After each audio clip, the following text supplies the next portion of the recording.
abondamment bénis et vous êtes les bienvenus dans ce programme de méditation matinale, un rendez-vous divin où le Seigneur davantage veut nous équiper et nous bénir au travers de sa parole. Ce matin, nous allons lire dans Actes chapitre 2, du verset 1 au verset 4. Et demandons l'éclairage de l'Esprit de Dieu pour saisir le message qu'il a pour nous encore ce matin. Seigneur notre Dieu, notre Roi, tu es fidèle et tu permets, Seigneur, que nous ayons cette rencontre encore ce jour. Parce que tu veux partager avec nous les merveilles de ta parole, nourrir notre foi, donner d'être bâti et enraciné, Père éternel, notre Dieu, chaque jour dans ta présence et dans ta gloire. Dispose ton cœur, Seigneur, à recevoir la parole de vie au nom de Jésus-Christ. Amen. Actes chapitre 2, versets 1 à 4. Dans la version Louis II, il est écrit ceci. Le jour de la Pentecôte, ils étaient tous ensemble dans le même lieu. Tout à coup, il vint du ciel un bruit comme celui d'un vent impétueux, et il remplit toute la maison où ils étaient assis. Des langues semblables à des langues de feu leur apparurent séparées les unes des autres et se posèrent sur chacun d'eux. Et ils furent tous remplis du Saint-Esprit et se mirent à parler en d'autres langues, selon que l'Esprit leur donnait de s'exprimer. Amen. Bien-aimés, chaque fois que je lis ce texte, je frémis au-dedans de moi parce qu'il est un texte suffisamment important pour la vie de foi et notre marche avec le Seigneur. En réalité, comme nous le savons certainement, c'est à l'effusion du Saint-Esprit, à la Pentecôte telle que décrit dans ce texte, que l'Église en réalité est née.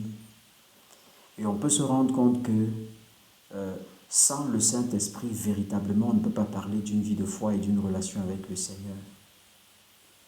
Et lorsqu'on regarde le texte de près, on voit les circonstances dans lesquelles est-ce que ce Saint-Esprit arrive dans la vie des apôtres. Vous vous souvenez certainement qu'ils étaient tous confinés dans la chambre haute où ils avaient l'habitude de prier, de louer et de célébrer le Seigneur, de s'édifier mutuellement. C'est dans un tel contexte, en réalité, qu'ils ont reçu la puissance de Dieu. Nous sommes dans cette période de pandémie, dans le confinement aujourd'hui. Le confinement, c'est aussi cette période où le Seigneur nous visite et nous équipe d'un certain nombre de choses, un certain nombre de dons, si nous sommes réellement dans sa présence. Et l'une des choses que tu dois demander au Seigneur avec hardiesse, avec détermination, c'est le revêtement de la puissance du Saint-Esprit qui te qualifie pour rendre un ministère puissant et fructueux, un ministère qui honore le Seigneur de bout en bout. Pendant que tu es dans le confinement, il faut que tu gardes les regards fixés sur ce que le Seigneur attend de toi. Et l'équipement dont tu as besoin, c'est celui du Saint-Esprit. J'entends souvent des gens parler de leur vie de foi, mais sans véritablement parler de leur expérience avec le Saint-Esprit. Mais tenez-vous tranquille, il n'y a pas véritablement une vie de foi, une vie chrétienne, sans la puissance de Dieu agissant dans votre vie. Est-ce que le Saint-Esprit de Dieu habite dans votre vie? Est-ce que vous avez fait l'expérience du revêtement de la puissance de Dieu?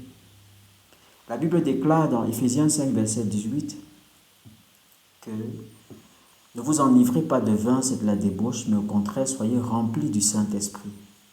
Le désir de Dieu, c'est que tu sois rempli du Saint-Esprit, parce que lui seul va te capaciter pour l'œuvre que le Seigneur veut te confier.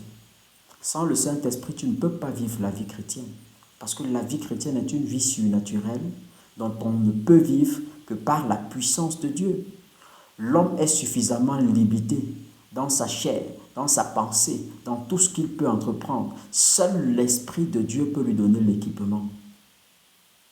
Et le désir de Dieu, c'est que l'expérience que ses disciples ont fait en Acte 2, versets 1 à 4, soit également aussi ton expérience. Mais est-ce que tu as soif du revêtement de l'Esprit de Dieu? Comment est-ce que tu attends le revêtement de la puissance de Dieu?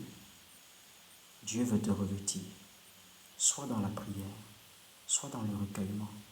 Demande-lui de te revêtir, il le fera certainement. Sois béni abondamment et que le Seigneur te remplisse de sa puissance. Amen. Passe une excellente journée au nom de Jésus-Christ.